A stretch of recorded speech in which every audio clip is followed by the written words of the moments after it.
Greetings, everyone. This is Rock and Roll Spot Connection with Willie coming right up. We've made it through most of this week's Marvel books. Well, most of this week's comics, actually.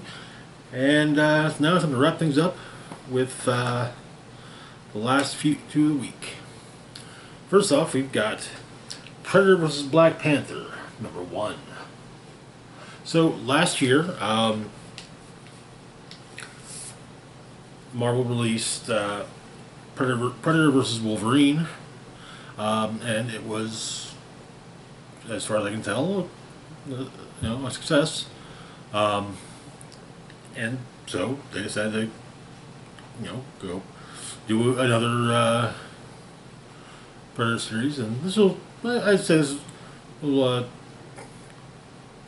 at least hopefully tide over fans of the Alien and Predator franchises until Aliens vs. Avengers finally releases.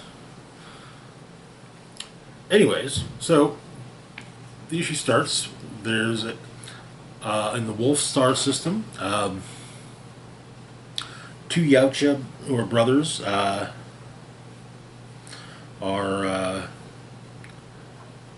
younger of whom has challenged the older brother.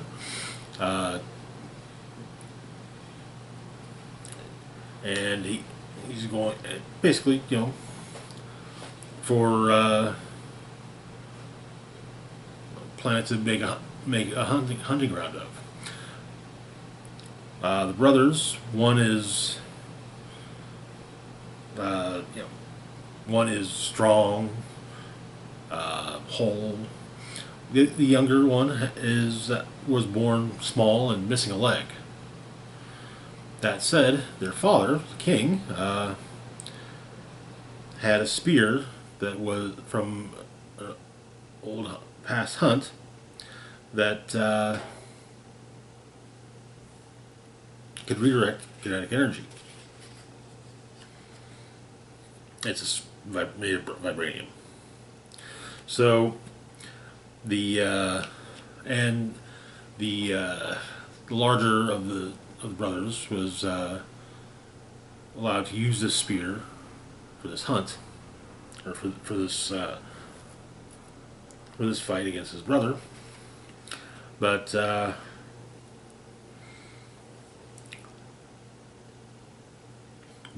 younger Yautja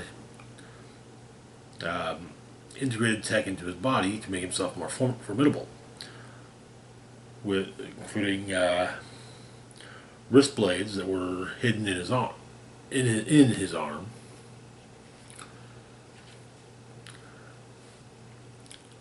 In Wakanda, the Dora Milaje and Hatat Zarazi are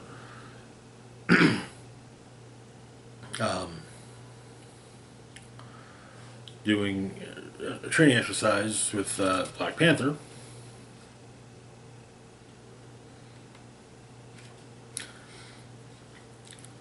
Basically, whoever tags the Black Panther wins, and if the Black Panther tags someone, that they're out. And also, whoever tags the Black Panther gets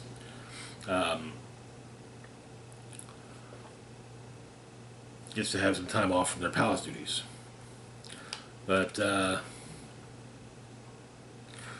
Shuri hacks Black Panther's suit and take them to Majikina from the River Tribe, who brings news of the water. Back with the Yautja, the younger brother has won, and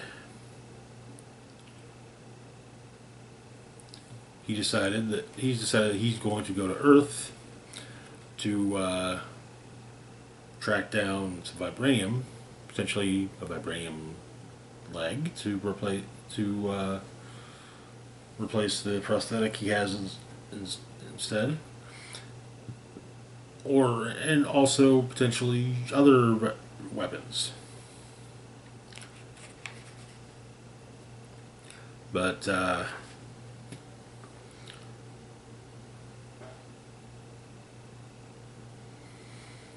also, Shuri is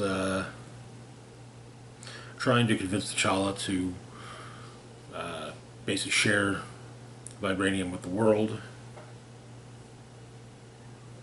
but he insists on Wakanda helping in their own way.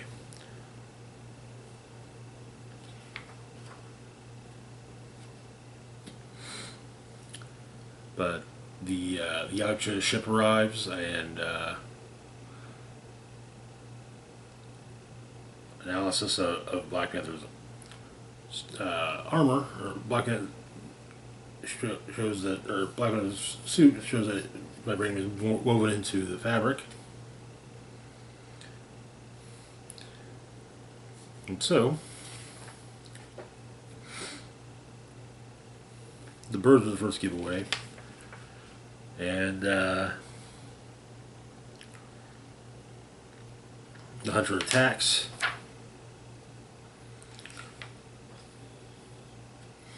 Shuri has already left for the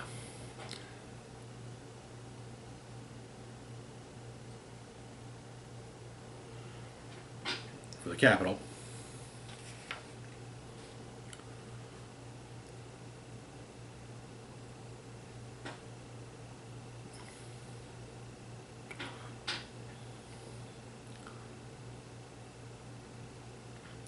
But it is, and she requests that the shield be dropped, and when it's dropped, one of the techs are killed by Yautja.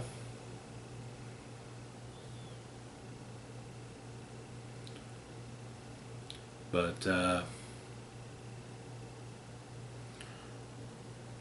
seems that her ship is shot down by the Yautja, as the Dora Milaje are being tracked by other Yautja. And that is where the issue ends. Okay. This is going to be fun. Definitely looking forward to this, this continuing. Moving on, though, to our last book for the week, we've got Star Wars number 49. Our next to last issue. Where we left off, the Alderaanian survivor fleet had not been, the Alliance had lost contact with the Alderaanian survivor fleet, and so General Organa, Commander Skywalker, and Starlight Squadron pilot Evan Verlaine went on a mission to search for them. They found one of the ships went to investigate. However, it was a trap set by Zara, a former foe of a presumed dead Imperial officer. Luke had managed to escape in an escape pod, whereas Verlaine had escaped in an X-wing. But Zara reveals how she survived. She received corrosive burns to her face, as well as lost her left arm and leg, or right arm and leg. Yeah, right arm and leg. She had a stash, and patched her wounds and found a group of raiders willing to finance her prosthetics, or enhancing prosthetics, in exchange for her tactical expertise in their various criminal enterprises. So as credits keep flowing, they'll do whatever she says. But Zara decides they need to get away from the from where the Alliance knows that General Organa would be. But an escape pod shows up, and Luke's escape pod has popped up on the sensors, and the idea is to bring him in. But she opts to not bring him entirely in, as Governor Tarkin told Zara many things about the Jedi, but it all boils down to one basic principle: don't let them get too close. But he slices open his escape pod with his lightsaber, and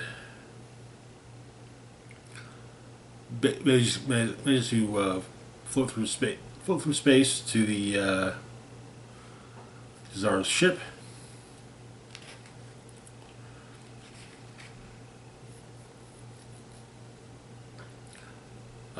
Leia gets stabbed, and the hyperdrive becomes inoperable with damage done to the ship. The various pirates all leaving their ships, and Home 1 shows up along with multiple X-Wings. Zara leaves with her ship, but opts to come back around and take a shot at Leia, and Leia orders Zara's ship shot down. Luke reassures her that it should be noted that Zara claims to have destroyed the rest of the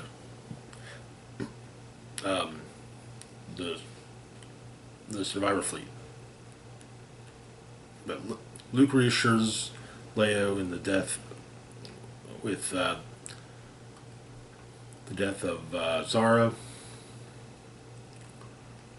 say that it was Zara's choice. Back on Home 1, Verlaine points out that states that we managed to make contact with the rest of the fleet. They weren't destroyed, but they've decided to not hide out and just hold on to being Alderaanians, basically just not be one thing. They survived. They survived, but they weren't living. And so later, Leia says, she states that I believe in the Rebel Alliance. I believe in its mission. I believe we will succeed. The Empire will be defeated, and freedom will be returned to the galaxy. I will not stop until we win, and then I will fight to make sure nothing like the Empire ever returns. The battle against tyranny has been the great purpose of my life and my parents' lives before me. But I've learned something recently. We are not one thing. We shouldn't be just one thing. That way lies destruction. Sometimes letting go is an important part of fighting to the bitter end. Someday, this war will be over, and who will I be then? I know who I'd like to be then. I know who I'd like us all to be. People with full lives, surrounded by our friends and loved ones, with purpose and peace.